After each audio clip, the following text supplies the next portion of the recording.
लग्नाचे दागिने म्हणजे श्रीमंत पेशवाई दागिने, नाशिकचे सुप्रसिद्ध सराफ मयूर अलंकार सराफ।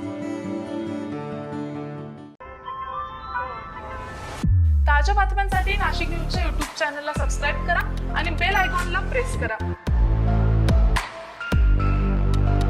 नाशिक जिल्ह्यातील आदिवासी कष्टकरी आणि वंचित घटकांच्या मूलभूत प्रश्नांवरून एल्गार कष्टकरी संघटनेनं पुन्हा आंदोलनाचा इशारा दिलाय।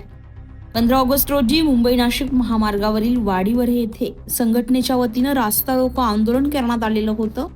त्यावेळी इगतपुरी तहसीलदार आणि वाडीवरे पोलीस निरीक्षकांनी 19 ऑगस्ट रोजी जिल्हाधिकारी कार्यालयामध्ये बैठक घेण्याचे लेखी आश्वासन दिल्याचा दावा संघटनेनं केलाय।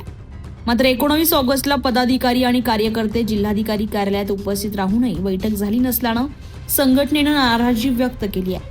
इगतपुरी, त्र्यंबकेश्वर पेठ, नाशिक, सुरगाणा आणि निफाड तालुक्यांतील आदिवासी कष्टकरी शेतकरी, महिला आणि विद्यार्थ्यांचे मूलभूत प्रश्न तातडीने सोडवावेत अशी संघटनेची मागणी आहे। इगतपुरी तालुक्यातील खैरवाडी येथील रस्त्यांचा प्रश्न, आदिवासी वाडीपाड्यांवरील मोडकळीस आलेल्या जिल्हा परिषद शाळा आणि अंगणवाडी इमारतींची दुरुस्ती तसेच वनजमीन कसणाऱ्या भूमिहीन आदिवासी शेतकऱ्यांच्या वनहक्काच्या दाव्यांचा प्रश्न सोडवण्याची मागणी करण्यात आलेली आहे। 7 वर्षापासून आम्हाला शाळा नाही।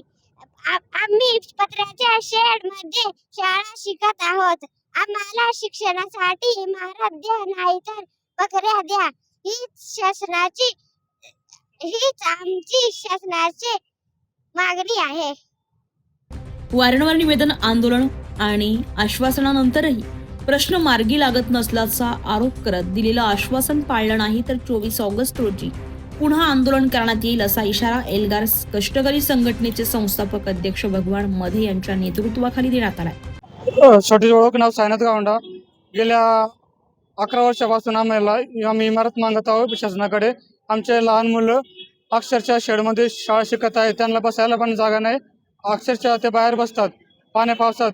त्यांना इमारत, आमची एकच मागणी आहे की त्यांना इमारत मिळण्याबाबत व अनेक वर्षापासून आम्हाला रेशन कार्ड पण दिलेले आहेत, पण ते ऑलरेडी चालू झालेले नाही। रेशन कार्ड बंद आहे, त्यांना लाभ मिळत नाही। आणि आमच्या ह्या मागण्या एक आमच्याकडे रस्त्याची दुरावस्था झालेली आहे, ती पण शासनाने तात्काळ चालू करावी। आणि याच मागणीसाठी आम्ही इथं जिल्हाधिकारी कार्यालयात आम्ही हजर झालेलो आहोत। आता या मागण्यांवर प्रशासन काय निर्णय घेत आहे आणि आंदोलन रोखण्यासाठी कोणती भूमिका घेत आहे याकडे सर्वांचंच लक्ष लागलंय।